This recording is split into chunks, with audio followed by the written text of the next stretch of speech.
예, 감사합니다. 자, 오늘은 아,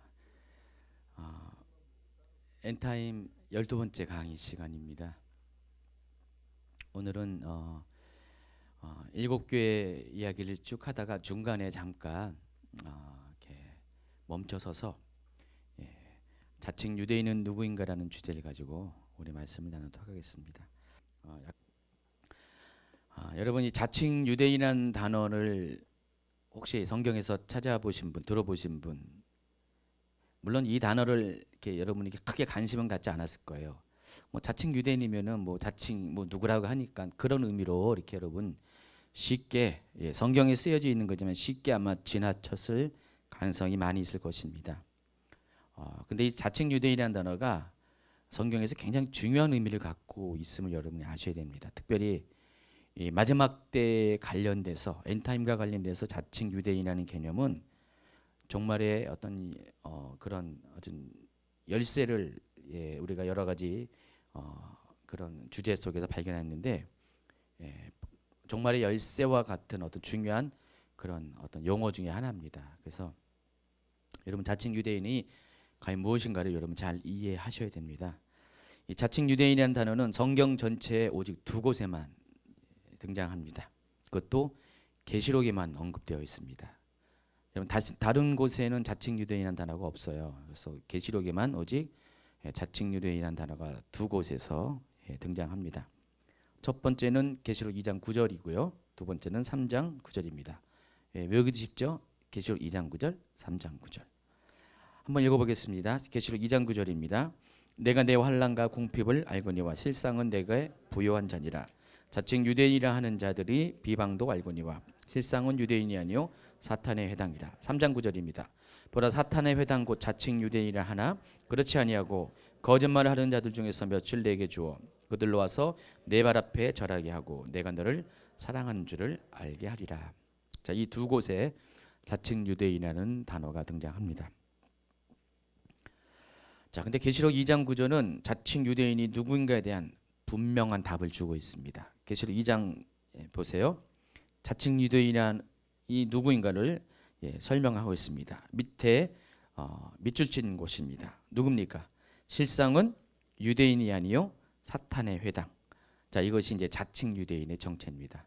자, 오늘 이제 다 배웠습니다. 자칭 유대인 누구라고요? 실상은 유대인이 아니요 사탄의 회당. 이게 자칭 유대인의 정체입니다. 그래서 우리는 이제 오늘 강의 끝나고 이제 돌아가도록 하겠습니다. 자, 22페이지니까 너무 기니까 요거만 하고 돌아가면 좋겠죠. 근데 이 정도 알면 초등학교 수준이고 여러분 초등학교 수준이 아니기 때문에 대학교 수준이기 때문에 더 구체적으로 알아가야 될 것 같습니다. 자, 어찌 보면은 성경에서 잠시 언급한 이 단편적인 이야기 때문에 우리가 그냥 스쳐갈 수 있는 그런 개념일 것입니다.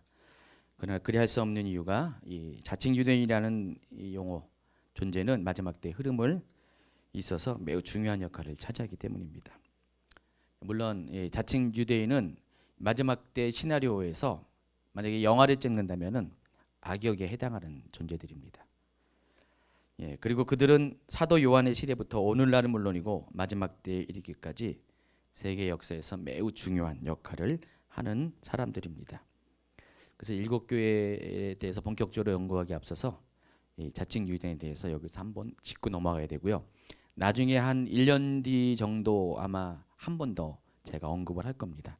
1년 뒤면 여러분 분명히 까먹기 때문에 그 주제를 다룰 때, 적그리스도를 다룰 때 한 번 더 자칭 유대인에 대해서 좀 더 핵심적이게 간략하게 한번 소개를 하게 될 것입니다. 자칭 유대인이 누구인가에 대한 이 해석은 전통적인 해석이 있습니다. 여러분이 주석책을 보시면 혹시 주석책을 보면 나와 있는 설명이 있습니다. 자칭 유대인이 누구인가에 대해서 웬만한 주석책에 이렇게 설명되어 있는 그런 해석이 뭐라고 되어 있냐면은 혈통적으로는 유대인이나 예수님은 배척하고 교회를 핍박하였다는 이유로 해서 참된 유대인이 아니라는 그런 해석을 합니다. 그러니까 혈통적으로는 유대인이 맞아요. 혈통적으로 유대인이 맞는데 그러나 예수님을 배척했기 때문에 진정한 유대인이 아니다라는 그런 입장을 가지고 있습니다. 자, 이것이 이제 바울의 로마서에 근거해서 이런 말을 합니다. 로마서 2장 28절 29절을 한번 같이 읽도록 하겠습니다. 무릇 표면적 유대인이 아니요 표면적 육신의 할례가 아니니라. 오직 이면적 유대인이 유대인이며 할례는 마음에 할지니 영에 있고 율법 조문에 있지 아니하는 것이라. 그 칭찬이 사람에게서 아니요 다만 하나님에게로서다. 자, 로마서 2장 28절에 보면은 유대인을 둘로 나눕니다. 표면적 유대인과 이면적 유대인. 뭐 다른 말로 하면은 내면적 유대인. 그러니까 쉽게 얘기하면은 겉으로 보이는 유대인과 속으로 보는 유대인, 두 종류의 유대인이 있다고 사도 바울은 이야기를 하고 있습니다. 그 사도 바울의 관점에서 표면적 유대인은 혈통적인 유대인을 가리킵니다. 유대인의 피가 흐르는 그런 유대인, 진짜 유대인이죠. 혈통적인 유대인을 가리키는 것이고, 그러나 사도 바울이 말하는 이 내면적 유대인, 사도 바울이 강조하고 그런 유대인이 되기를 원하는 그런 유대인은 혈통적인 유대인뿐만 아니라 이방인 중에서도 공통점이 하나가 있는데 바로 믿음의 유산을 가진 그런 유대인이 참된 유대인이라 이렇게 설명을 하고 있습니다. 그러니까 바울의 관점에서는 피만 섞였다고 해서 진짜 유대인이 아니라 진짜 유대인은 누구라고요? 그가 진짜 혈통적인 유대인이든 간에 또 혈통적으로는 유대인이 아닌 이방인이든 간에 예수 그리스도를 믿는 믿음이라는 공통점을 갖고 있는 그 사람이 진짜 유대인이라는 것이다. 그런 사람이 이면적 또는 내면적인 유대인이라고 말을 하고 있습니다.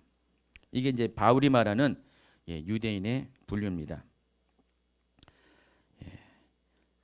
실제로 이제 1세기 후반에 보면은요, 서머나 교회 또 빌라델피아 이 교회가 있는 지역에서는요 많은 유대인들이 거주했습니다. 그들 가운데는 좀 사회적으로 명망이 높고 또 사회적인 권위를 가진 유대인들이 적잖이 있다고 합니다. 그래서 도시에 유력한 위치에 오른 자들이 많이 있다고 했습니다.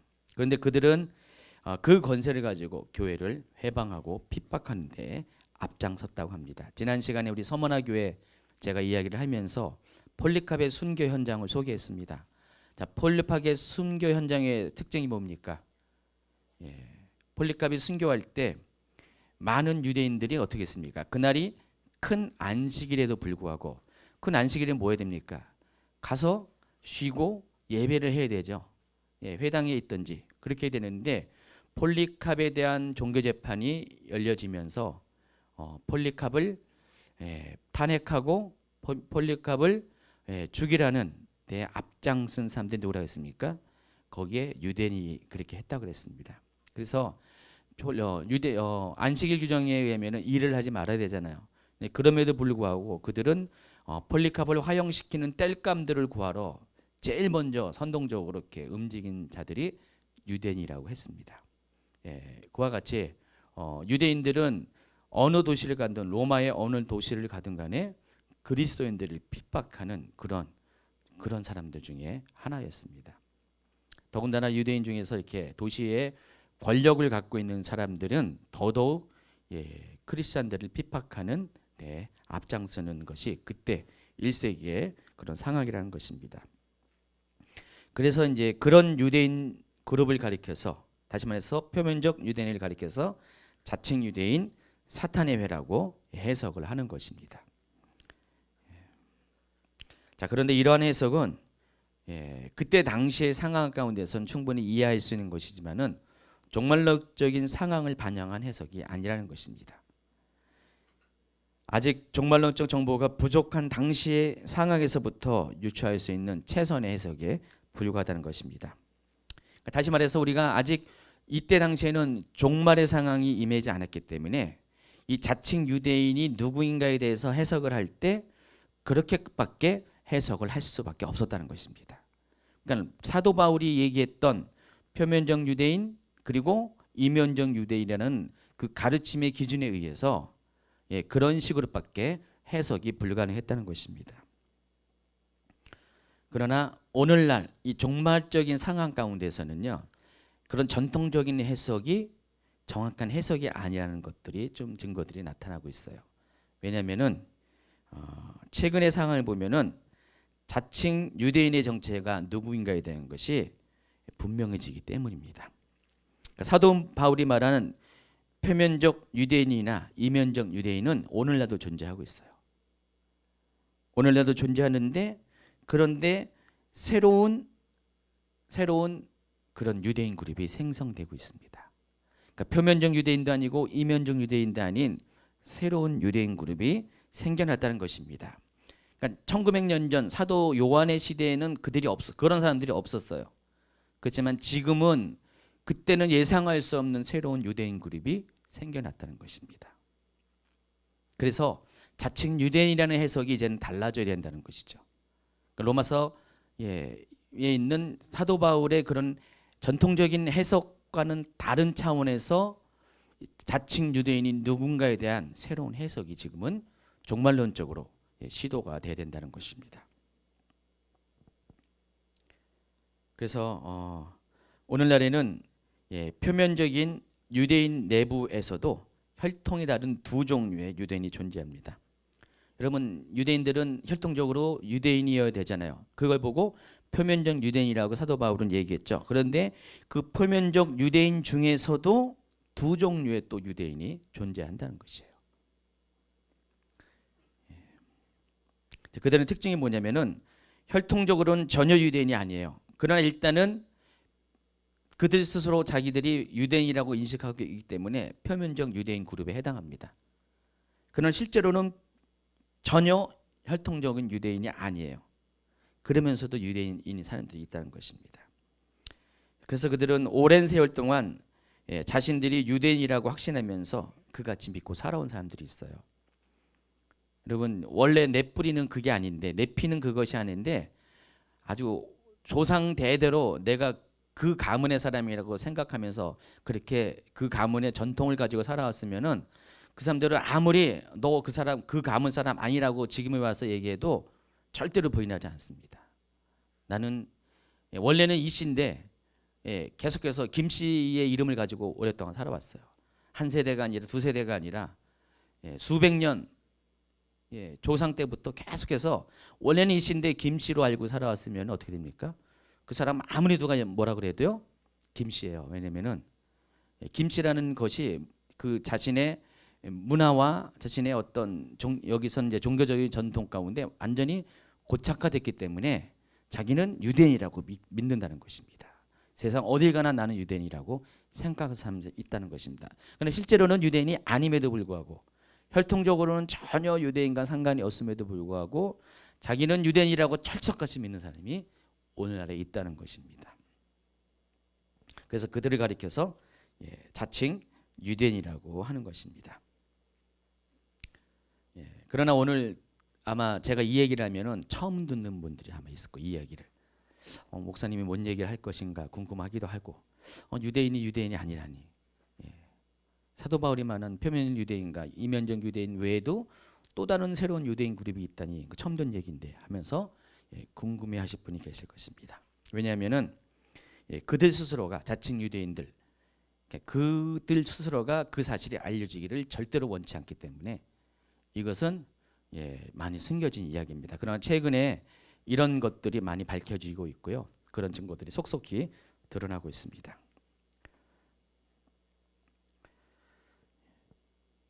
자, 유대인의 판별 기준이 있습니다. 유대인의 전통적인 판별 기준이 뭐냐면은 지금 133페이지 넘어갔습니다. 첫 번째가 그 사람이 유대인가를 확인하기 위해서는 첫 번째 가장 우선하는 기준이 뭐냐면은 어머니가 유대인이거나 할머니가 유대인이면 유대인입니다. 여러분 보통 가문은 아버지 혈통을 따라 흐르잖아요. 근데 이스라엘은 어머니 혈통을 따라서 그렇다고 해서 모계사회가 아니에요. 성경에 보면은 이스라엘이 모계사회였습니까?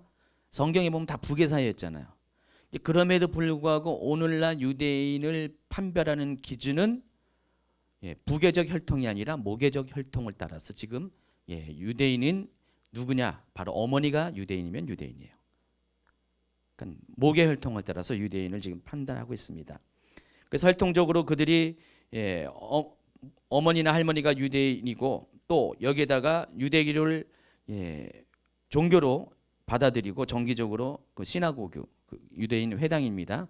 유대인 회당에 나간다면은 100% 완벽한 유대인으로 여기는 것이 오늘날 유대인의 판별법입니다. 두 번째가 있습니다. 유대인을 판별하는 두 번째 기준은 종교적인 활동에 따른 유대인이 있습니다.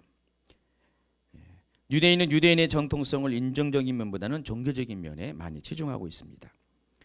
그래서 아버지가 유대인이지만은 유대기를 믿지 않으면 유대인이 아닙니다. 그러니까 아버지가 혈통적으로는 유대인이에요.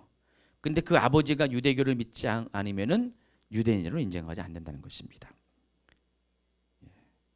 원칙적으로 북에만 유대인인 경우는 유대인으로 간주하지 않습니다. 그러나 북에만 유대인일지라도 유대교에 충실하고 유대사에 열성적으로 참여하면 유대인으로 받아들입니다. 아까 얘기했죠.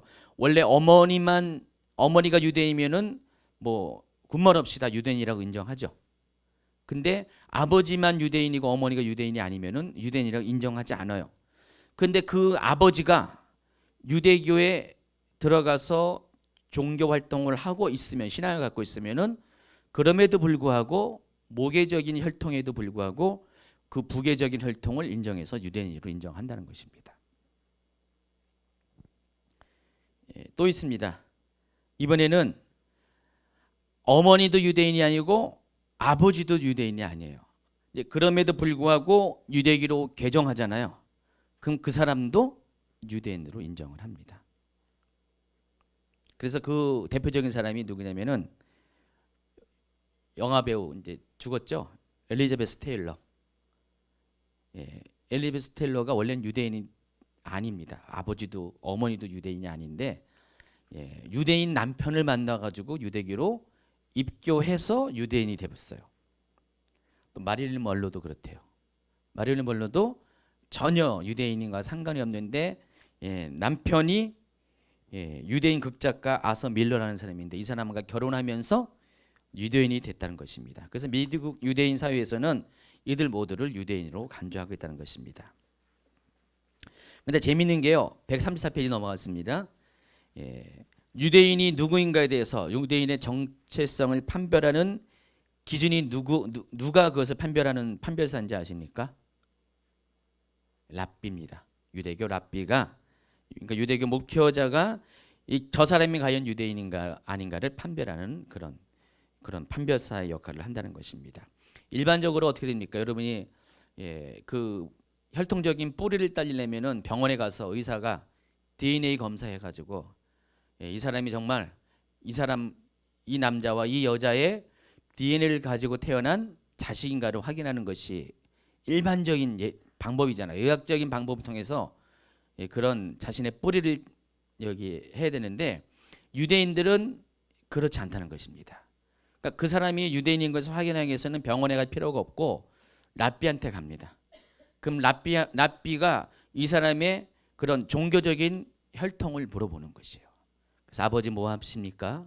하면서 아버지 누구라 그러면은 그럼 아버지가 뭐 유대인 회당에 나갑니까? 물어보고요.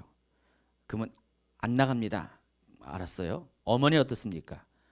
어머니는 유대인입니까? 아닙니까? 그러면 유대인입니다. 아, 그럼 당신 유대인입니다.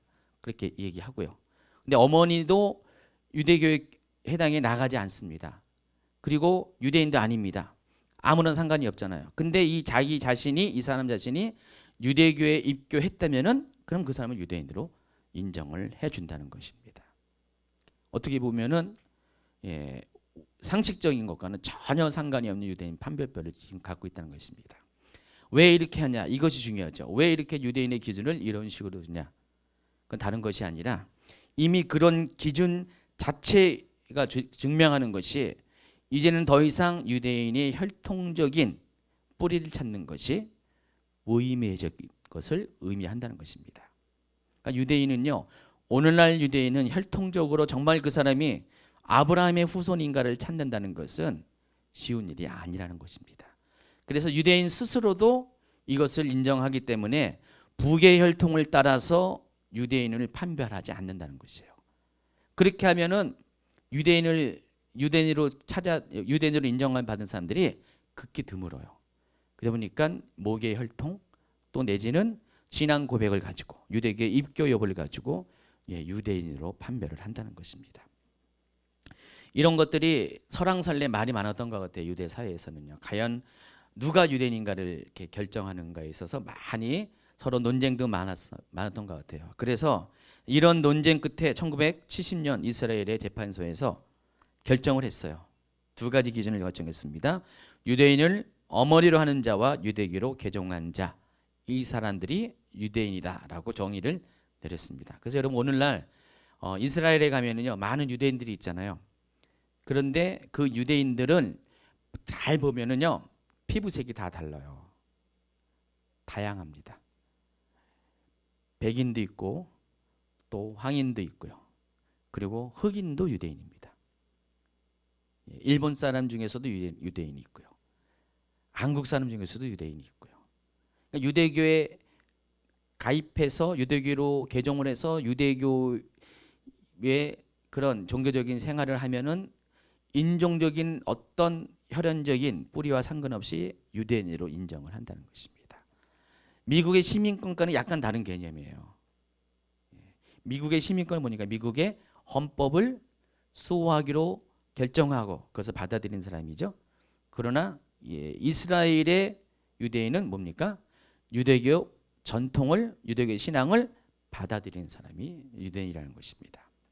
그래서 오늘날 유대인의 뿌리를 찾는다는 것은 이런 연구로 인해서 더 이상 큰 의미가 없는 시대가 되었다는 것입니다. 자, 그러나 그럼에도 불구하고 실제로 유대인의 혈통을 찾을 수는 있다는 것이에요. 아무리 그들 스스로가 유대인의 혈통을 무력화한다 할지라도, 지금 유대인 스스로가 혈통의 의미를 안 두고 있다 할지라도 지금 유대인들은 대체적으로 두 종류의 유대인이 존재하고요. 그리고 거기에 추가로 한 종류의, 크게는 두 가지고요. 실제로는 세 종류의 유대인이 오늘날 존재한다는 것입니다. 첫째는 북동 유럽계 터키인의 후손인 아슈케나즘 유대인입니다. 혹시 들어봤습니까? 아슈케나즘 유대인. 자, 이들의 특징이 뭐냐면은 복잡한 민족 배경을 갖고 있어요. 다시 말해서 쉽게 말하면은 혼혈입니다. 혼혈. 혼혈 유대인이 있습니다. 근데 특별히 이들은 백인의 그런 유전자를 많이 갖고 있어요. 그래서 오늘날 이스라엘 사람들을 보면은요, 여러분 한번 주의 있게 보시면은요, 이스라엘 사람들이 누구의 후손이에요? 아브라함의 후손이죠. 그럼 아브라함의 후손이면 그 아브라함이 누구의 후손입니까? 거슬러 올라가면 누굽니까? 셈의 후손이잖아요. 셈의 후손이죠. 그러니까 노아의 세 아들 중에서 셈의 후손이에요. 여러분은 무슨 족입니까? 여러분은 누구의 후손입니까? 한국 사람들은 역시 셈의 후손이에요. 그러면 아브라함과 여러분의 생김새가 어때요? 비슷해야죠. 피부색이 비슷해야지 정상이죠.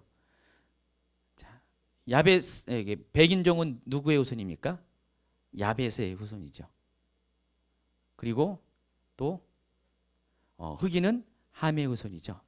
그러니까 색깔이 확실히 달라져요. 확실히 달라요.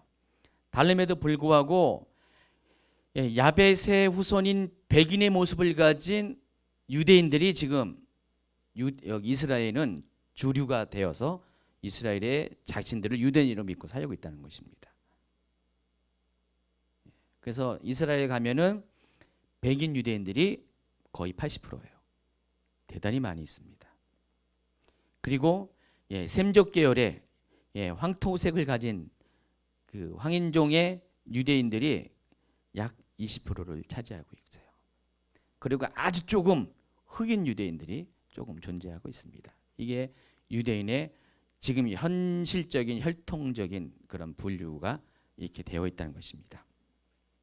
근데 이 아스케네즘 유대인은 백인 혼혈인을 가리키는 것입니다. 이들은 터키 쪽에서 온 사람들입니다.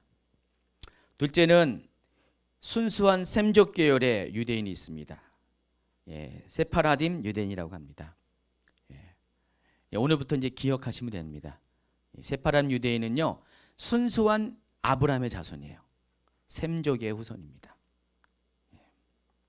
이들이 진짜 유대인입니다. 그리고 세 번째가 아프리카계 흑인이 그러니까 에티오피아 출신의 그런 팔라사 유대인이라는 그룹이 있습니다. 한번 다시 해볼까요? 백인 계열의 백인 혼혈 계열의 아슈케나즘 유대인, 그리고 순수한 셈족 혈통을 가진 세파라딤 유대인, 그리고 아프리카 에티오피아계인 흑인인 팔라사 유대인, 이 세 종류의 유대인이 오늘날 존재하고 있어요. 전 세계적으로 유대인 인구가 1,500만 명에서 1,800만 정도를 잡고 있어요. 전 세계에 흩어져 있는 유대인들이. 물론 지금 현재 이스라엘은 약 700만 명, 그중에서 아랍 사람들 빼고는 한 600만 명 정도의 유대인들이 지금 살고 있습니다. 이스라엘은요. 그래서 전 세계적으로는 한 최대 1,800만 명까지 잡고 있는데, 그중에서 이 아슈케나즘 유대인이 1,200만 명 정도 된다고 합니다. 전 세계적으로. 주류고요. 세파라딤 유대인이 약 450만 명, 또 팔라사 유대인이 한 2만 명 정도 이렇게 살고 있다고 합니다. 그래서 유대인에 분류에 있어서 이 팔라사 유대인은 거의 인종적으로 이렇게 미미하기 때문에 큰 의미를 두지 않고, 오늘날 유대인이라고 얘기하면은 이 아슈케나즘 유대인과 세파라딤 유대인 두 그룹을 주요하게 우리가 바라보고 있습니다. 자, 세파라딤 유대인은 누구냐? 다시 한번 이렇게 하면은 셈족의 후손입니다. 그래서 세파라딤 유대인은 아브람과 이삭과 야곱, 또 야곱의 아들들의 후손을 세파라딤 유대인입니다. 자, 우리가 알고 있는 성경에 남아 있는 그 유대인이 바로 이 세파라딤 유대인이에요. 자, 이들은 디아스포라고 불리고 또 세계 각곳에 그들의 회당, 시나고그를 세우면서 특별히 이베리아 반도가 밑에 나와 있죠. 그림에 스페인과 포르투갈이 위치하고 있는 그런 프랑스 밑에 반도를 말합니다. 여기에서 많이 유대인들이 살았어요. 오랫동안. 그러다가 이제 오늘날에는 주로 이스라엘과 중동 그리고 아프리카 북부 지방에 거주하고 있습니다. 그러니까 여러분이 알고 있는 유대인들은요, 주로 유럽과 미국에 많이 살고 있는데, 미국 쪽에 많이 살고 있는데, 거기에 사는 사람 유대인의 90% 이상은 다 아슈케나즘 유대인이에요. 백인의 모습을 갖고 있는 그런 유대인이고, 진짜 이 셈족 계열의 순수 셈족 계열의 후손인 이 세파라딤 유대인은 미국 쪽에는 별로 안 살고요. 지금 이스라엘의 일부가 살고, 중동 지방에 살고, 그리고 아프리카 북부 지방에 지금 살고 있다는 것입니다. 자, AD 70년 로마군에 의해서 예루살렘이 함락되었습니다. 그리고 그곳에 있던 하나님 성전이 완전히 파괴되었고, 많은 사람들이 그 땅을 버리고 떠나게 됐습니다. 그러니까 유대인들이 디아스포라가 되었다는 것입니다.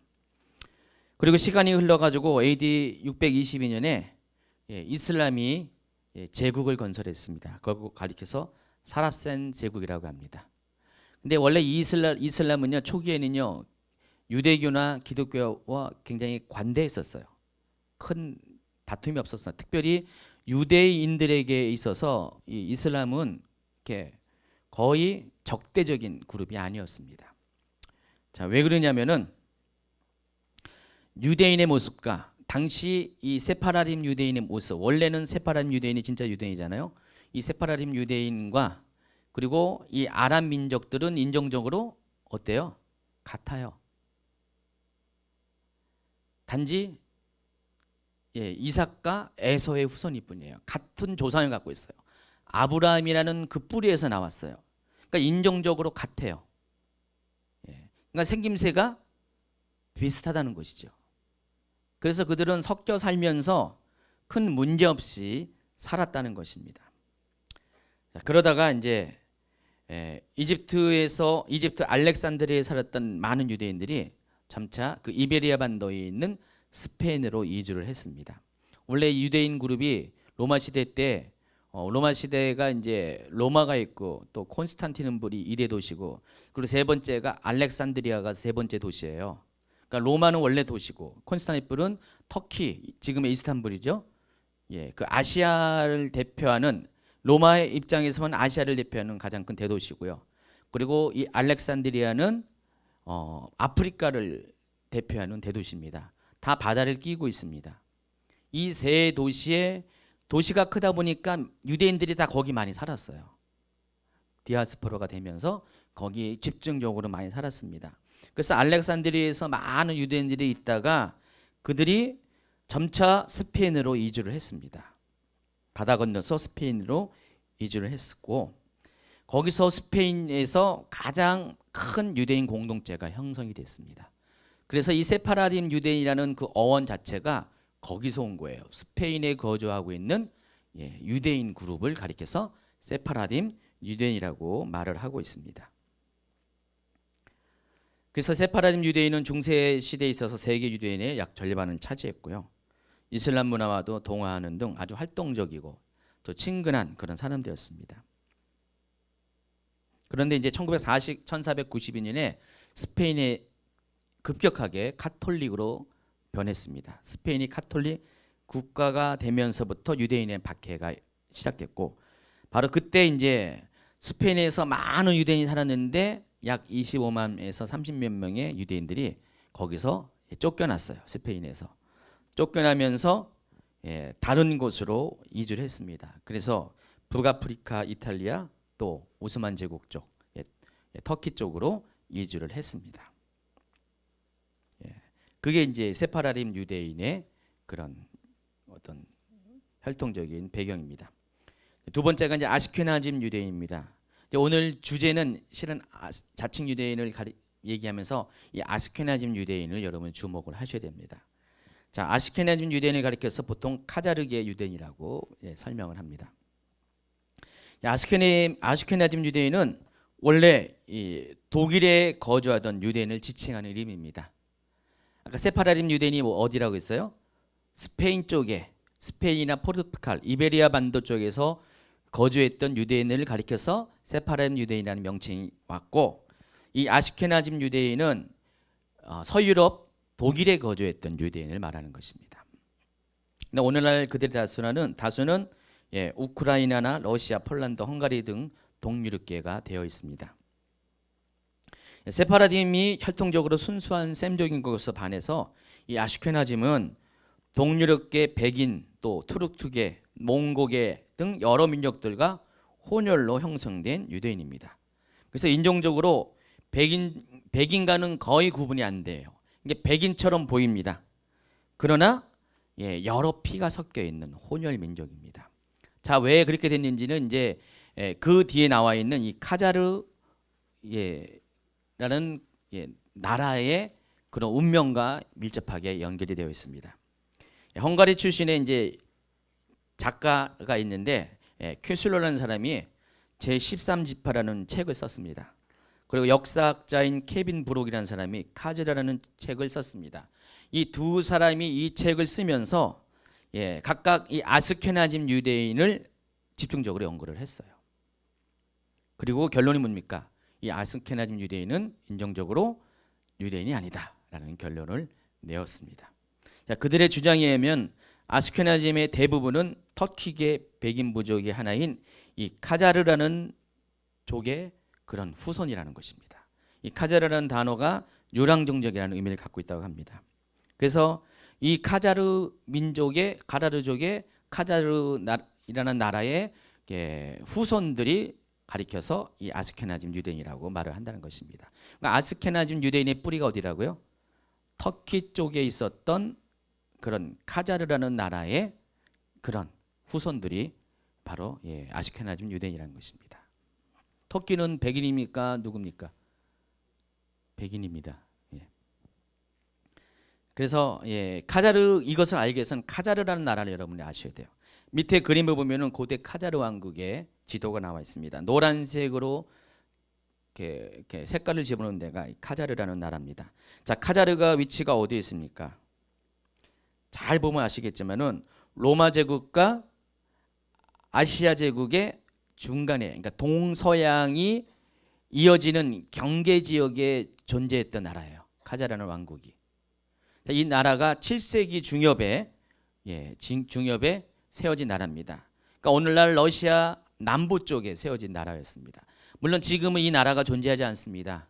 11세기에 완전히 망했고요. 13세기 이후로는 흔적조차 없어졌습니다. 어쨌든 7세기 중엽에 이 나라가 여기 존재했고 당시로서는 굉장히 아주 큰 나라로 이렇게 확장된 그런 고대 큰 규모의 왕국이었습니다. 오늘날 존재하지 않기 때문에 우리가 잘 이해하지 못하지만은 이 역사학자 아까 있잖아요. 역사학자 케빈 브룩이 이것을 연구했다고 했잖아요. 그러니까 연구에 의해 보면은 이 카자르라는 나라는 7세기부터 시작해서 11세기까지 11세기까지 이 지역 러시아 남부 지역에서 존재했었던 당시로서는 거의 뭐 준제국 수준의 그런 광대한 영토를 가진 그런 막강한 그런 왕국이었다는 것입니다. 그래서 이들은 당시의 페르시아 제국과 또 슬라브족이 오늘날 러시아를 말합니다. 이 러시아 사이에서 중개 무역을 주로 했던 상업 그런 국가였습니다. 자, 그런데 이 카자르 왕국이 8세기경에 문제가 생겼습니다. 뭐냐면은 왼쪽 서쪽에서는 비잔틴 제국이 있었어요. 로마 제국, 로마 제국의 비잔틴 제국인데 이 비잔틴 제국은 뭡니까? 국교가 기독교죠. 그리고 또 오른쪽에는요, 터키 쪽에 오스만 터키 쪽에 있는 사라신 제국 이런 이슬람 계통의 그런 제국이 강대국이 존재했었어요. 지금 카자르라는 나라는 그 중간에 끼었습니다. 중간에 끼니까 어떻게 됩니까? 고래 싸움에 새우등이 터지게 되었죠. 그러니까 두 종교가 세계 종교가 대립하는 그 틈바구니에 카자르가 있었습니다. 그래서 어떻게 됩니까? 비잔틴 쪽에서는 기독교로 돌아와라. 또 이슬람 쪽에서는 이슬람으로 돌아와라. 서로 코를 한 거예요. 그런데 어떻게 됩니까? 당시에 보통 이럴 때 왕들은 어떻게 됩니까? 줄타기 외교를 하잖아요. 자신의 그런 국가적인 이익에 따라 일로 갈 수도 있고 저리 갈 수도 있잖아요. 자, 그런데 이때 왕이 블란이라는 왕이 있었는데 카자르 왕의 이름이 블란이라는 왕인데 참 블란스럽게도 이 왕이 이쪽도 택하지 않고 저쪽도 택하지 않았어요. 오히려 이 기독교와 이슬람의 뿌리가 되는 유대교를 택했습니다. 그러니까 유대교를 국교로 믿고 자기가 유대교를 믿고 그리고 모든 왕국의 사람들로 강제적으로 전부 다 유대교로 개종할 것을 명령했습니다. 그러니까 몇십 년이 지나니까 이 카자르 왕국은 완전히 유대 국가가 돼버렸어요. 유대교를 믿는 나라 전체가 모든 국민이 유대교를 믿는 국가가 되었다는 것입니다. 그래서 유대교를 국가로 삼은 결과 수십 년 내에 민족 전체가 유대교가 되었습니다. 그런데 더 나아가서 이 사람들은 자기들을 혈통적으로도 아브라함 자손이라고 불렀습니다. 여러분 아브라함의 후손 그리고 야곱의 후손이 모두 몇 개 지파입니까? 12개 지파잖아요. 12지파잖아요. 이들은 자기들을 가리켜서 처음에는 자기는 시므온 지파라고 얘기하다가 나중에는 자기는 13번째 지파다. 그렇게 자신들을 이렇게 합리화시켰습니다. 그래서 아까 그 아서 캐슬러가 지은 책이 제13지파라는 제목으로 있습니다. 그래서 자기 자신들을 유대인이라고 생각을 했다는 것입니다. 이들은 그 셈적 계열의 세파라딤 유대인과는 전혀 상관이 없어요. 이 사람은 혈통적으로 아브라함과 전혀 상관이 없음에도 불구하고 이들은 자기 자신이 아브라함의 후손이라고 스스로를 최면을 걸었어요. 나는 유대인의 후손이라고 생각을 했고요. 그리고 세파라딤 유대인보다 오히려 더 유대인의 종교적인 전통을 100% 율법을 다 준행하는 그런 사람이 되었습니다. 그래서 이들이 오히려 진짜 유대인보다 더 확실하게 유대교를 신봉하는 사람들로 되어버렸습니다. 9세기부터 이 나라가 기우기 시작해가지고요. 935년에 우크라이나의 스비나토 슬라브 왕의 침략을 받고 나라가 멸망을 했습니다. 그리고 그 이후에도 몽고족의 침을 받았습니다. 근처에 이제 제국들이 유럽과 아시아의 제국들이 확장할 때마다 이 카자르 왕국은 계속해서 그 제국의 영향을 받았다는 것입니다. 그러면서 어떤 일이 일어났냐면은 그때부터 피가 섞이기 시작한 거예요. 그래서 원래 터키계 백인이었는데 이들이 러시아 쪽 슬라브 민족과도 통혼을 해가지고 피가 섞이고 또 몽고 사람들하고도 통혼해가지고 피가 섞여가지고요. 그래서 겉으로 보면은 백인 같은데 자세히 살펴보면은 황인종 같은 그런 사람들, 각가지 그런 사람들이 각가지 인종적인 특징이 가진 사람들이 존재하게 됐다는 것입니다. 그래서 이들은 인종적인 이 모자이크의 대표적인 샘플이 될 정도로 다양한 인종의 피가 섞인 그런 혼혈민족으로 바뀌게 됐습니다. 이들이 바로 아스케나즘 유대인입니다. 겉모습은 백인에 가까워요. 그리고 실제적으로 백인과 동일한 사람들이 더 많이 있고요. 그러나 자기들은 스스로 자기들의 정체성은 아브라함의 후손이라고 생각하는 그런 사람들이라는 것입니다. 그리고 이들이 오늘날 전 세계 유대인의 주류 사회를 구성하고 있습니다. 그래서 오늘날 유대인이라고 얘기하면은 세파라dim 유대인이 원래는 진짜 유대인인데 세파라dim 유대인이 아니라 다 아스케나즘 유대인이 자신들이 유대인이라고 얘기하는 것이에요. 그리고 현재 이스라엘이라는 나라 가운데서도요, 인구의 80%가 다 이 아스케나즘 유대인이고요. 그리고 그들이 정치, 경제 모든 권력의 핵심이에요. 그러니까 사회 그 나라의 메이저 그룹이에요. 그리고 세파라dim 유대인은 그 사회의 마이너리티 계급에 속합니다. 하층민 계급이에요. 그러니까 중상류층은 다 아스케나즘 유대인이고요. 이 세파라dim 유대인은 여러분 이제 이스라엘 팔레스타인 가신 분 지난번에 이렇게 우리 다녀왔었는데 간증하면 되니까 이스라엘 갔더니 이스라엘도 지금 이스라엘 사람 살고 그 팔레스타인 사람 살고 있잖아요. 다 그 나라 시민이잖아요. 근데 이스라엘 사람들은 완전히 지배민족, 백인들은 지배민족이고 주류 사회를 형성합니다. 그런데 팔레스타인 사람들은 완전히 허드렛 일만 하는 실업률도 높고 상대적으로 높고 그런 하층 계급에 형성하고 있습니다. 그와 똑같아요. 지금 아스케나즘 유대인, 백인의 모습을 갖고 있는 유대인들은 사회적인 리더가 되고요. 사회의 주류가 되었고 이 세파라dim 유대인은 생김새는 중동 사람들하고 거의 똑같아요. 실은 혈통적으로는 순수한 셈족인데 근데 이들은 오히려 아브라함의 후손의 대접을 받는 것이 아니라 하층민의 대접을 받고 이렇게 살고 있다는 것입니다. 이스라엘의 현주소라는 것입니다. 어쨌든 이 아스케나즘 유대인은 유대기를 믿는 종교 집단이지 혈통적으로는 전혀 유대 민족과 상관이 없는 그런 사람이라는 것입니다. 그러나 오늘날 여러분을 비롯한 대부분의 사람들은 유대인들을 얘기할 때 이 아스케나즘 유대인을 유대인으로 알고 있어요. 저도 이거 연구를 하기 전에는 몰랐었어요.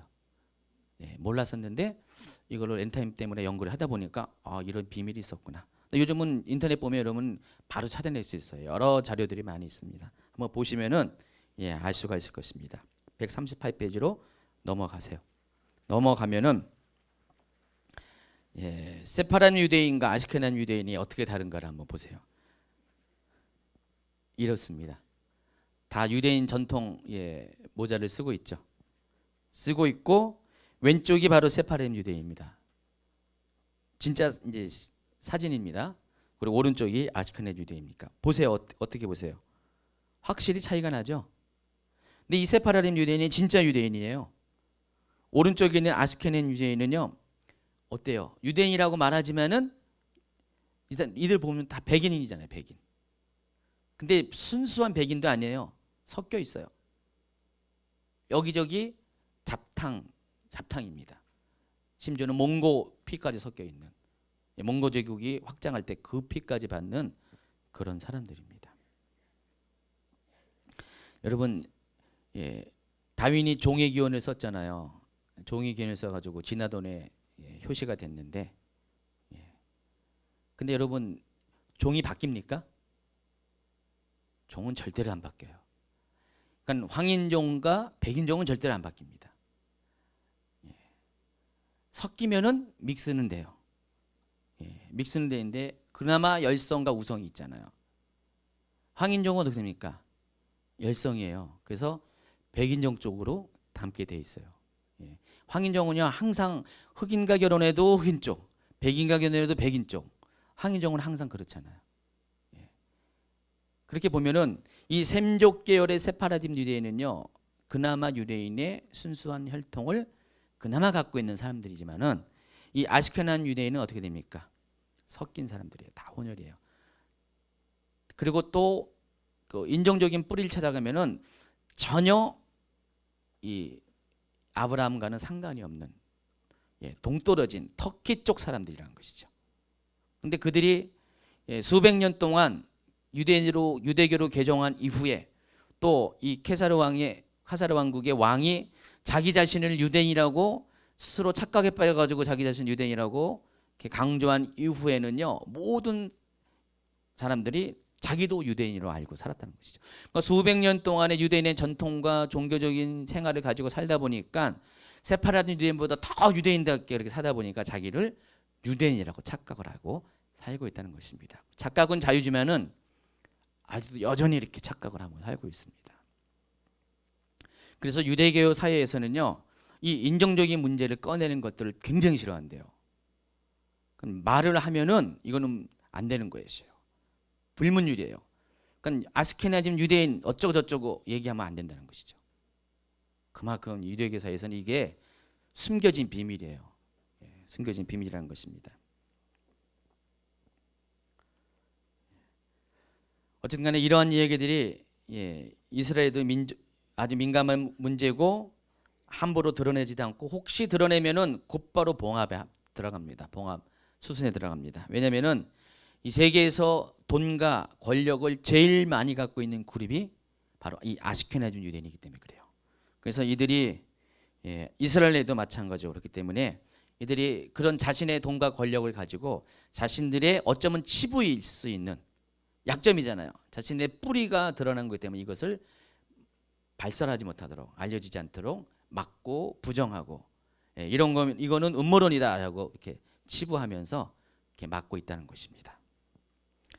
자, 인종을 둘러싼 문제도 언어와도 관련이 있습니다. 그럼 지금 이스라엘이 쓰는 공식어는 히브리어죠. 물론 이스라엘 가면은요 히브리어도 쓰지만은 이스라엘 사람은 대부분은 영어 쓰잖아요. 예, 그러니까 이스라엘 여행 갈 때 히브리어 몰라도 영어만 할 줄 알아도 문제가 없습니다. 이스라엘 사람들은 영어를 다 잘합니다. 예.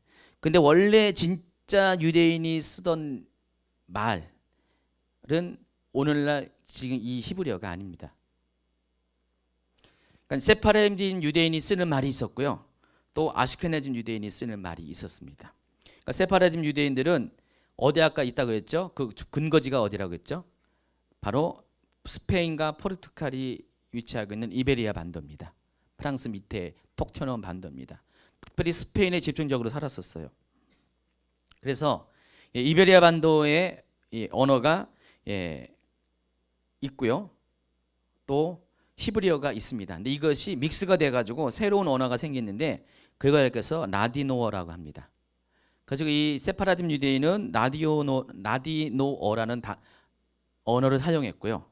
또 아시케나즘 유대인들은 히브리어와 독일어가 합쳐진 이디시어라는 언어를 사용했습니다. 여러분 처음 들어보죠? 예. 이 두 가지 언어를 각각 사용하다가 이스라엘이 독립이 되면서 예, 알리야 운동회에서 흩어진 이스라엘 민족들이 이스라엘의 고토로 돌아가면서 예, 그때 이스라엘 학자들이 옛 히브리어를 복원을 했습니다. 복원을 해가지고 공식 언어로 히브리어를 사용하게 했고 이 두 가지 언어를 사용하지 못하게 했습니다. 오늘날. 그러니까 불과 70년 전만 해도 이 두 언어가 살아 있었고 오히려 히브리어가 사어였어요. 사어라는 건 죽은 언어였던 것입니다. 그냥 문서상에만 나와 있는 그런 언어였습니다. 그러니까 요즘 말로 말하면 우리나라 옛날에 훈민정음 그때 쓰던 그런 고대어 그런 수준이었고 현대어가 아니었습니다. 일상생활에 쓰는 언어가 아니었어요. 히브리어는. 근데 이제 오늘날 이제 이들이 복원을 하면서 이 히브리어를 공식어로 사용하고 이 두 가지 언어를 사용하지 못하게 했습니다. 139페이지 보면은 자 문제는 오늘 이제 우리가 자칭 유대인이 누구인가에 대해서 정체를 밝히는 거잖아요. 그리고 이 계시록과 무슨 상관이 있고 엔타임과 어떤 밀접한 관계에 있는가를 살핀 거잖아요. 그것이 중요하기 때문에 이건 지금 서론적이고 배경적인 이야기에 불과해요. 지식입니다. 중요한 것은 지금부터 5번입니다. 세계 권력의 중심에서 세상을 지배하는 유대인. 요 자료들은요. 여기 기독교인 관점에서 쓴 자료가 아닌 그냥 일반적인 그런 사회학을 연구하시는 분이잖아요.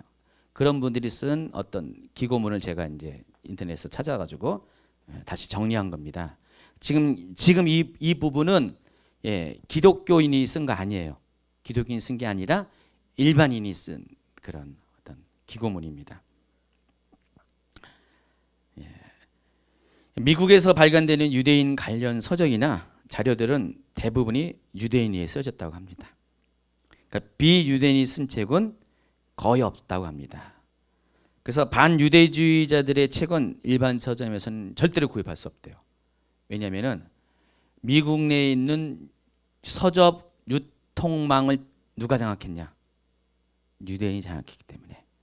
그러니까 유대인에게 해로운 그런 내용을 담은 책들은 절대로 서점 내에서 판매가 불가능하다는 것입니다. 그렇기 때문에 유대인에 대한 관점은 유대인에 대한 어떤 진실은 다분히 균형을 맞춘 것이 아니라 한쪽으로 치우쳐가지고 유대인에서 긍정적이고 좋은 이야기만 하는 책들로 그런 책들이 이제 유통이 되고 도배가 됐다는 그 얘기를 하고 있습니다. 그래서 미국에서 비유대인이 유대인 문제를 고려하면은 그 사람은 지성이 없다. 또 반유대주의자라고 낙인시킵니다. 그리고 유대인학자가 타민족에 대해서 말하면 학문 대접을 받는 그런 기이한 현상이 일어나고 있다고 했습니다. 그래서 미국에서는 유대인 문제는 공론에 붙여지는 적이 결코 없습니다. 뒤에 나중에 이제 일루미나티 이야기를 할 때 소개하는 시온 의정서라는 것이 있습니다. 이게 이제 19세기에 이제 우연하게 발견된 유대인이 꿈꾸는 나라 시오니즘을 담은 그런 행동 강령을 적은 책인데 그런 문서인데 이 문서를 미국에서는 볼 수가 없다는 것이죠. 오히려 다른 나라, 유럽이나 다른 나라, 반유대주의가 있는 그런 나라에 가면은 구할 수가 있는 책입니다. 그러니까 미국이 그렇다는 것입니다. 자, 미국의 권력 구조를 보면은요, 대통령을 중심으로 행정부가 있고요. 또 상원과 하원으로 구성된 의회가 있고 또 연방 대법원이 있고요. 또 CIA, FBI 등 정보기관이 있고 그리고 언론과 경제계와 금융계가 미국 사회를 이루는 핵심적인 그런 그룹이죠. 자, 그런데 겨우 650만 명에 불과한 미국에 있는 유대인들이 이들 정치, 경제, 금융, 교육 문화를 완전히 장악을 하고 있다는 것입니다. 그래서 미국에는요, 원래 이렇게 소개한 이런 평면 권력 외에 또 다른 권력이 존재하는데 그게 바로 유대 권력이라는 것입니다. 그러니까 행정부라는 권력이 있고요, 의회라는 권력이 있고 정보기관이라는 언론이라는 권력이 다 있잖아요. 근데 그 위에 존재하는 것이 뭐냐면은 그 모든 권력을 조정하는 것이 유대 권력이라는 것이 또 있다는 것입니다. 자, 그만큼 인구 수는 작아도 유대인들이 미국에서 끼치는 영향력은 아주 막대하다는 것입니다. 그러니까 미국을 줬다 폈다 하는 미국을 움직이는 가장 강력한 권력이 유대 권력이라는 것입니다. 왜 유대인들이 그런 권력을 갖고 있는 것들은 좀 이따 이제 설명이 되어질 것입니다. 어쨌든 유대 권력은 미국의 국가의 요직을 차지하고 또 그리고 유대인이라는 특별한 결속력에 의해서 다른 사람들은 개별적인 어떤 배경과 그런 게 갖고 있기 때문에 미국이라는 나라가 자체가 이민사이기 때문에 각각 어떤 그 독립적인 그런 성향들이 있는데 이 유대인 그룹은 어떻게 됩니까? 그런 유대인이라는 그런 혈연적인 결속력에 의해서 그 사람이 어디에 소속이 되더라도 서로 밀어주고 당겨주고 서로 세워주는 그런 아주 강력한 그런 이게 서로 이렇게 그런 공동체로 되어 있기 때문에 어디를 가든지 유대인들은 항상 상위 그룹에 오르게 될 수밖에 없는 그런 구조를 갖고 있다는 것입니다. 그게 오늘날의 미국이라는 것입니다. 참고로 미국에는 흑인이 3천만 명이 넘어간다고 합니다. 또 히스패닉계가 1,700만 명, 그리고 아시아계가 1,000만 명입니다. 그런데 유대인들은 650만 명에 불과하지만은 그러나 상위 1%는 다 유대인이에요. 거의 대부분이 유대인을 차지할 정도로 유대인은 막강한 권력을 갖고 있습니다. 그리고 미국 사회에서는요, 인종차별이 있잖아요. 백인들에 의한 흑인들을 차별하고 히스패닉을 차별하고 아시아계를 차별하는데 유대인들은 차별을 안 받습니다. 유대인들은 백인에 속해요. 그래서 유대인들은 인종적으로는 백인에 이어서 다섯 번째 소수 그룹임에도 불구하고 유대인들은 오히려 백인 대접을 받고 오히려 백인들 위에서 군림하는 그런 독특한 현상이 있다는 것입니다. 그래서 이분이 쓴 기고문에서 이렇게 썼어요. 미국은 유대인을 위한 맞춤 양복이다, 이렇게 설명했습니다. 여러분 맞춤 양복 아시죠? 입어보셨습니까? 저도 한번 입어보니까 좋더라고요. 저한테 딱 맞는 맞춤 양복을 보면은요, 어떻게 굉장히 기분이 좋고 활동이 편하고요. 뭐든지 제약이 없습니다. 미국 사회가 유대인을 위해서 맞춘 양복이래요. 그래서 어떻게 했으면 이렇게 이 미국이 유대인에 의한 유대인의 나라가 됐는지, 이 말 누가 했습니까? 아브라함 링컨이 했는데, 미국은 아브라함 링컨이 말이 아니라 진실은 유대인을 위한 유대인의 나라입니다. 그래서 완전한 유대인의 천국이 되는 그런 사회적인 구조가 되어 있다는 것입니다. 원래 이 유럽에서는요, 유대인에 대해서 별로 좋은 인상은 없었어. 지금도 유대인이 지금 반유대주의가 일어나고 있잖아요. 유럽에서는요. 이번에 이제 팔레스틴과의 전쟁 때문에 반유대주의가 다시 일어나고 있습니다. 그러니까 원래 유대인들은 전통적으로 유럽에서는 환영을 받지 못한 사람들이었어요.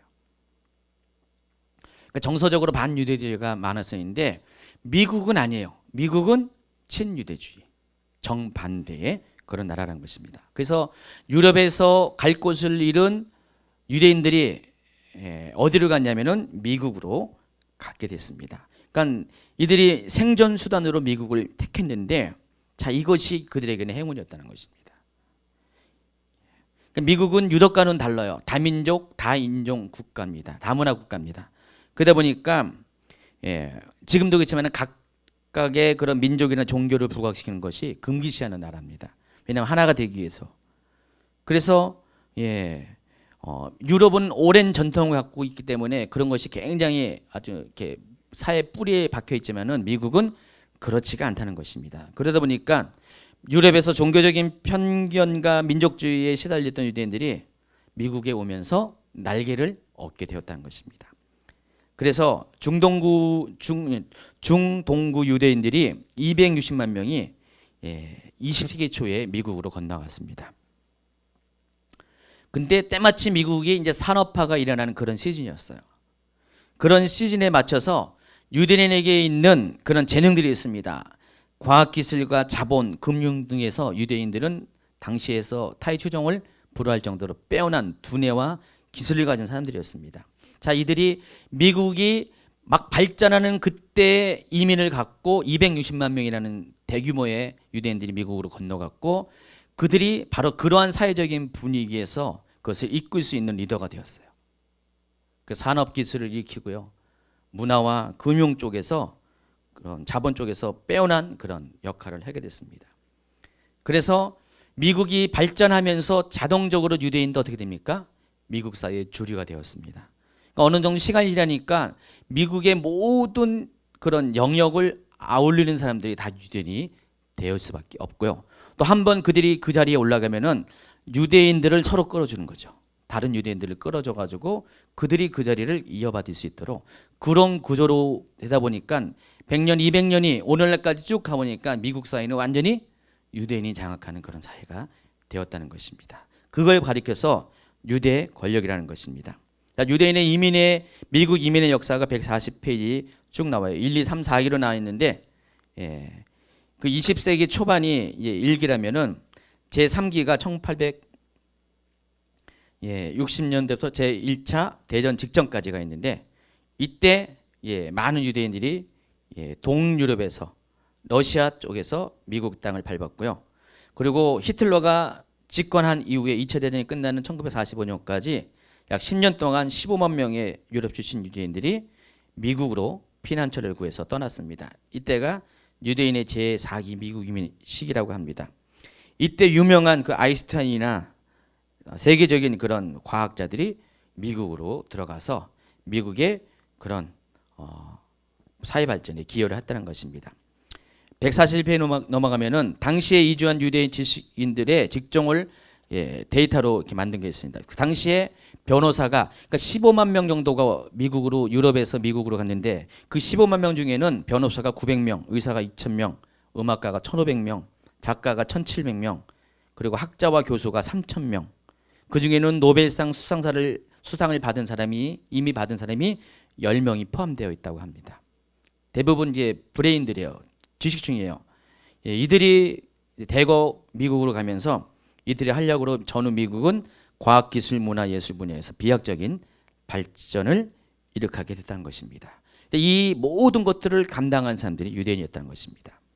그래서 미국 사회에서 미국 전체의 2.2%밖에 안 되는 유대인들이 오늘날 미국의 주류가 되었고요. 특별히 유대인들은요, 뉴욕이나 뉴저지, 플로리다, 일리노이, 캘리포니아 등 몇 개의 주, 잘 사는 주에 지금 밀집돼서 살고 있습니다. 그래서 미국 유대인은 소수민족으로도 분류되지 않고 백인 인구에 포함할 정도로 막강한 영향력을 가지고 있습니다. 밑에 보면은 이제 여러 가지 통계를 나오고 있습니다. 노벨상 수상자 중 87명이 유대인, 미국의 유대인이고요. 또 1969년 신생 노벨 경제학상의 경우 수상자의 3분의 2가 미국 유대인이라고 합니다. 또 유대인은 평균적으로 10명 정도의 연방 상원의원과 30명 정도의 연방 하원의원을 배출하고 있다고 합니다. 매번 선거 때마다. 그리고 행정부에도요, 요직에 유대인들이 대거 기용을 하고 있습니다. 미국의 대부 100명 중 22명이 유대인이고요. 이들 대부분은 상위권에 포진되어 있고요. 또 미국의 4대 일간지인 뉴욕 타임스, 워싱턴 포스트, 월스트리트 저널의 경영진과 주요 지필진의 35%가 유대인이라고 합니다. 또 미국의 TV 중 CBS, ABS, MBC, CNN의 경영진과 보도진의 앵커의 다수의 유대인이 포함하고 있고요. 또 아이비리그, 미국의 유명한 대학들이 모으는 거죠. 아이비리그의 총장 및 교수진의 40%가 유대인. 미국의 50대 영화 제작자, 시나리오 작가, 캐스팅 담당, 감독 중 60%가 유대인. 여러분 스필버그 감독이 유대인인 거 아시죠? 그리고 뉴욕, 워싱턴, 시카고, 로스앤젤레스 등 대도시에 밀집된 법무법인에 종사하는 변호사의 50% 이상이 유대인. 미국인의 15%가 전문직에 종사하는데 그 유대인은 전문직 종사 비율이 40% 수준.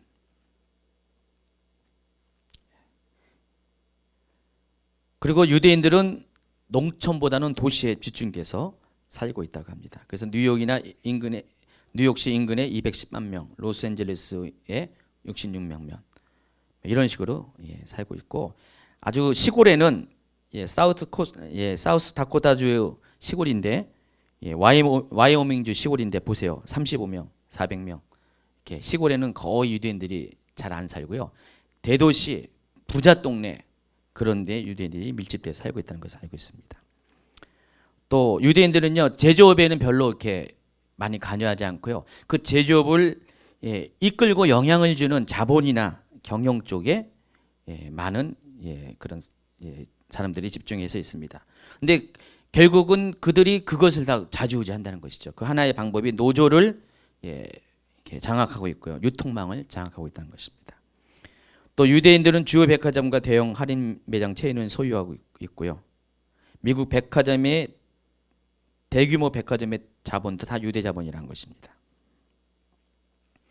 또 커피점으로 유명한 스타벅스, 아이스크림 유명한 베스킨라빈스 다 유대인 기업입니다. 뭐 많은 IT 기업이 다 유대인이 설립했습니다. AT&T, 뭐 델, 오라클 이런 데 다 유대인이 설립했고요. 그리고 여러분이 잘 알고 있는 금융그룹도 있죠. 자본그룹들의 대부분은 다 유대인들이 장악을 하고 있다는 것입니다. 이처럼 이 미국 사회에서 유대인은요, 한마디로 모든 권력과 모든 핵심적인 그런 가치를 독점하고 있는, 미국 인구의 2.2%밖에 안 되지만은 그들이 미국의 모든 자본의 8, 90%를 장악하고 있다는 것입니다. 그 모든 것을 상징적으로 대표하는 가문이 있습니다. 여러분 잘 알고 있는 록펠러 가문, JP 모건. 근데 그들의 뿌리가 되고 원조가 되는 게 로스차일드 가문입니다. 들어봤을 것이는 로스차일드.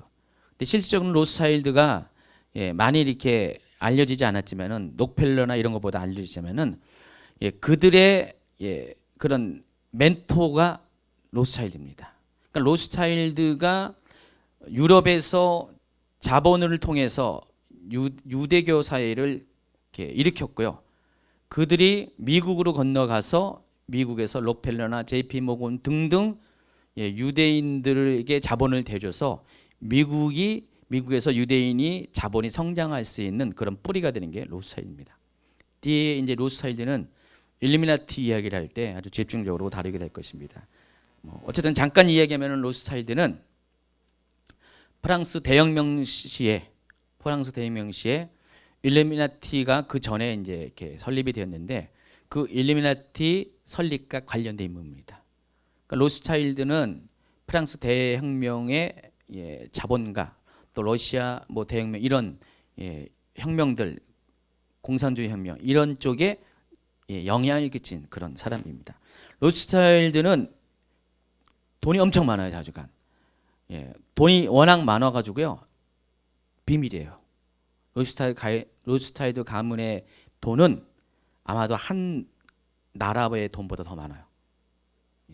굉장히 돈이 많이 가문입니다. 로스차일드가 어떻게 돈을 벌었냐면은 바로 금융을 통해서 돈을 벌었습니다.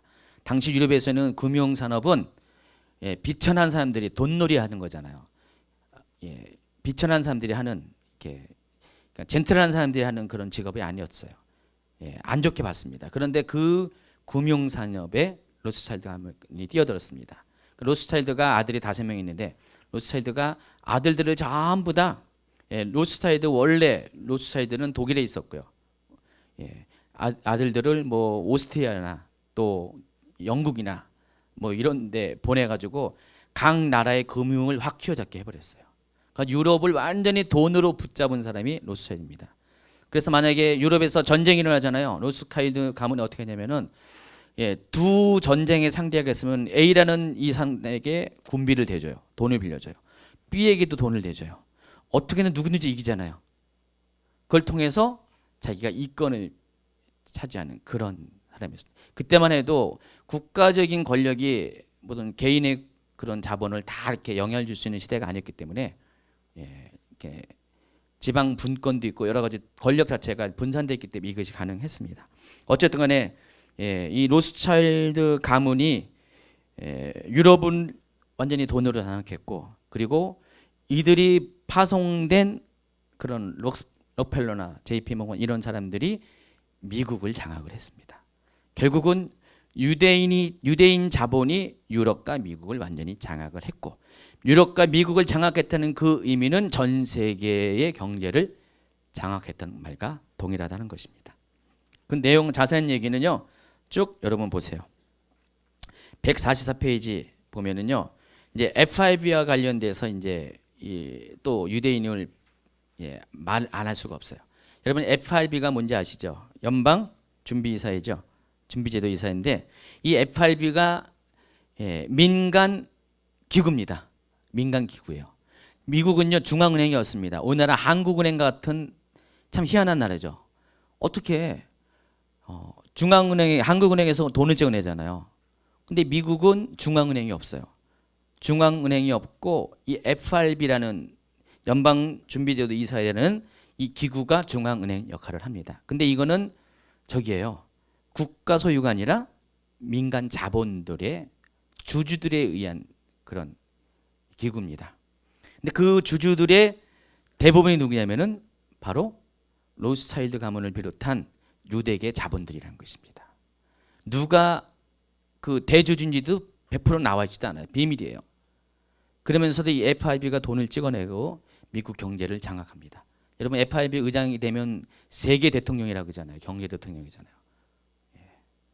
달러를 찍어내는 곳이기 때문에. 그래서 역대 미국 대통령이 이 부분에 대한 잘못된 것을 알고 이것을 개혁을 하려다가 실패를 했어요.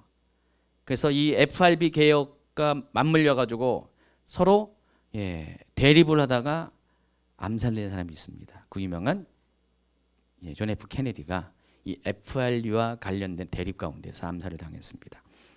존 F 케네디만 그런 게 아니라 역대 미국 대통령 중에 많은 사람들이 이 거대 자본과 싸우다가 이렇게 안 좋은 일을 당한 사람이 많았습니다. 어쨌든 이 FRB는 오늘날에도 존속했고 더 강력한 권한을 가지고 미국을 완전히 좌지우지하는 그런.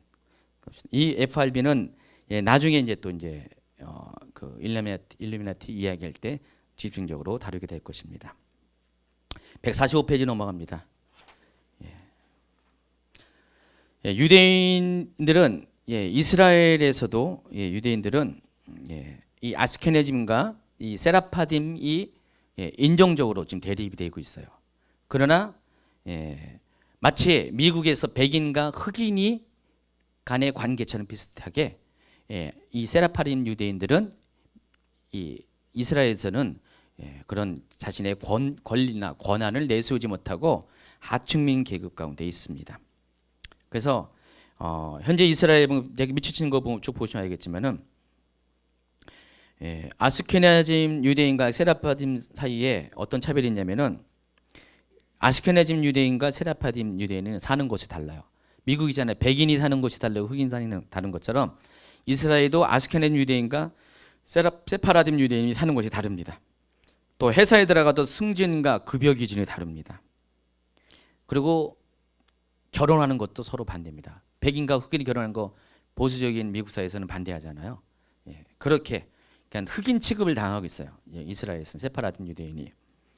자, 그런데 실제로는 어떻게 됩니까? 이들이 실제로는 순수한 혈통적인 유대인이라는 것입니다.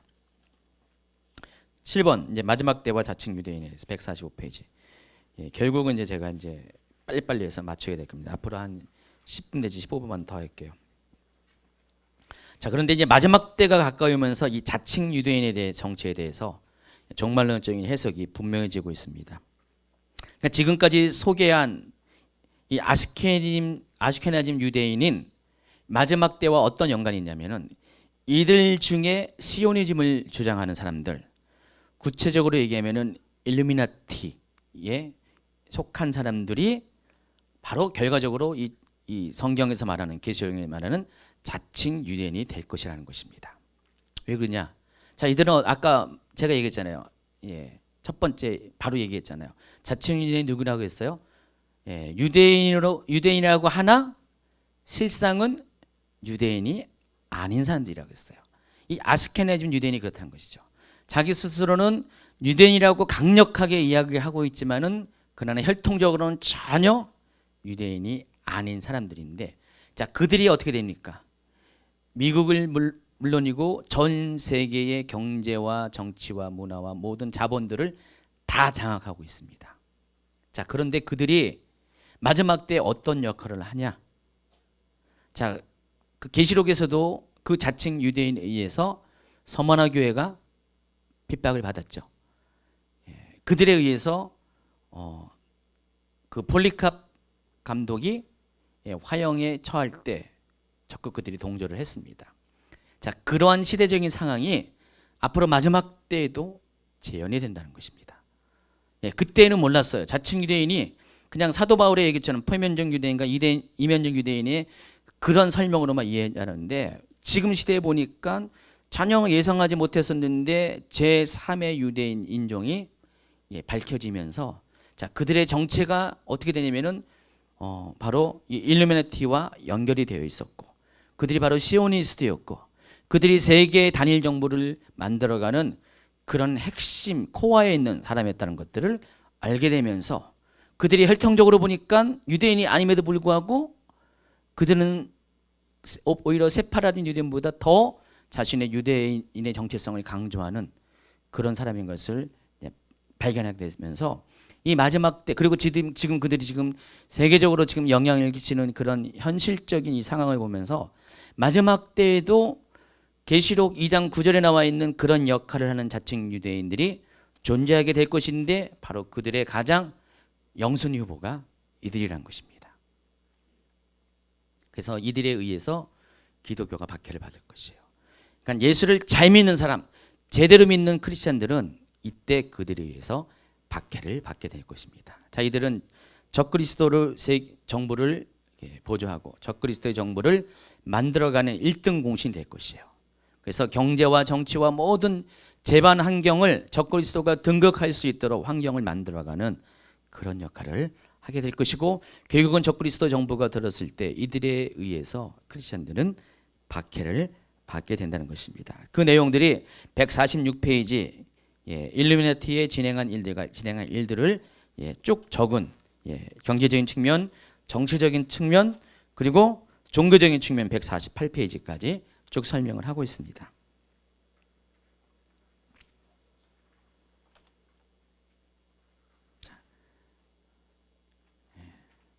그래서 이 아스케네즘 여기 자칭 유대인과 이 마지막 때는 이렇게 마지막 때와 관련된 이야기를 하면은 이렇게 세 가지 측면에서 자칭 유대인이 마지막 때 어떠한 역할을 할 것을 우리가 알 수 있을 것이고요. 여러분 이제 이거를 다 유인물을 참고하시기 바라고요. 특별히 이 마지막 때가 되면은 이스라엘이 회복이 일어나게 됩니다. 성경의 예언대로 이스라엘이 회복이 되는데, 그때가 될 때 적그리스도가 이스라엘의 회복은 이미 성경에 예언되었고요. 그리고 이스라엘 회복과 더불어서 적그리스도의 나라가 세워질 것도 예언되어 있기 때문에 적그리스도는 이스라엘의 회복이 이루어지기 전에 자신의 계획이 달성하도록 최선을 다해서 노력을 하게 된다는 것입니다. 그래서 그들이 그러한 적극적인 노력에 그런 손과 발 또 전이되려서 이런 자칭 유대인들을 사용하게 된다는 것입니다. 서머나 교회에서의 자칭 유대인의 역할과 동일하게 된다는 것입니다. 결론을 이야기하면은 자칭 유대인은 사도 요한의 시대나 사도 요한의 시대에 있는 서머나 교회와 빌라델피아 교회를 위협하는 표면적 유대인만을 가리키는 1세계적인 용어만은 아니라는 것입니다. 그러니까 자칭 유대인은 그리스도께서 다시 재림하시는 마지막 때에 일어날 적그리스도의 나라에 협조하는 이들을 가리키는 것입니다. 이것이 예전에는 몰랐었는데 정말론적인 상황이 지금 진행되면서 자칭 유대인이 그런 사람이라는 것을 지금 이제 드러나고 있다는 것입니다. 자, 이들은 유대인이 알면서도 스스로 자신을 유대인은 부린다는 의미에서 자칭 유대인이라는 그런 용어를 사용합니다. 근데 예수님은요, 마지막 때에 이런 이들이 출현할 것을 예지하셨어요. 그리고 바로 그들에 의해서 서머나 교회는 핍박을 받을 것이고, 그리고 빌라델피아 교회는 오히려 그들을 이겨낼 것이라는 그런 예언을 하신 것이 계시록 2장 9절 이하와 또 3장 9절 이하에 나와 있는 것입니다. 한번 보세요. 계시록 3장 7절을 보세요. 빌라델피아 교회의 사자에게 편지하라. 거룩하고 진실하사 다윗의 열쇠를 가지신 152페이지입니다. 가지시니 곧 열면 닫을 사람이 없고 닫으면 열 사람이 없는 그가 이르시되, 볼지어다 내가 내 앞에 열린 문을 두었을 때 능히 닫을 사람이 없으리라. 내가 내 행위를 아노니 내가 작은 능력을 가지고서 내 말을 지키며 내 이름을 배반하지 아니하였도다. 보라, 사탄의 회당 곧 자칭 유대인이라 하나 그렇지 아니하고 거짓말하는 자들 중에서 몇을 내게 주어 그들로 와서 내 앞에서 절하게 하고 내가 너를 사랑하는 줄을 알게 하리라. 누구한테 한 얘기라고요? 빌라델피아 교회. 빌라델피아 교회에도 자칭 유대인이 나오는데 빌라델피아 교회는 자칭 유대인을 오히려 그들의 방해를 승리하게 되죠. 자, 이때가 언제입니까? 전 3년만 기간에 있을 일이에요. 그래서 자칭 유대인이 역시 영향을 주겠지만은 전 3년만 기간 동안은 오히려 성도들이 이 자칭 유대인들을 그 세력을 이길 수 있는 그런 시대라는 것입니다. 어쨌든 그때 빌라델피아에 있는 자칭 유대인과 만나게 될 것입니다. 그러나 서머나 교회는 뒤에 후 3년 반 기간에 존재하는 교회고요. 지난 주간에 얘기했죠. 그 서머나 교회는 자칭 유대인이라 하는 자들, 곧 실상은 유대인이 아니고 사탄의 회당이라 하는 사탄의 회당인 그들에 의해서 고난을 당할 것이라는 것입니다. 그래서 그 중에서 몇 사람이 시험을 받게 하고 10일 동안 잠깐이지만은 환난을 당할 것이고, 또 그들은 어떻게 됩니까? 죽기까지 충성한 자가 되어서 그들에 의해서 순교를 당하게 된다는 것입니다. 그게 이제 마지막 때의 서머나 교회와 빌라델피아 교회, 그러니까 예수님으로부터 오직 칭찬만 들었던 교회, 성령이 교회들에게 하시는 말씀을 들었던 교회, 그들이 만나게 될 자칭 유대인이라는 것입니다. 그러나 결국은 그들 모두 자칭 유대인으로부터 승리한 자가 될 것입니다. 어찌됐든 하나님은 그들로부터 승리한 교회가 되게 할 것입니다. 그리고 그러한 교회들에게 주님은 약속을 합니다. 귀 있는 자는 성령이 교회들에게 하신 말씀을 드렸지다.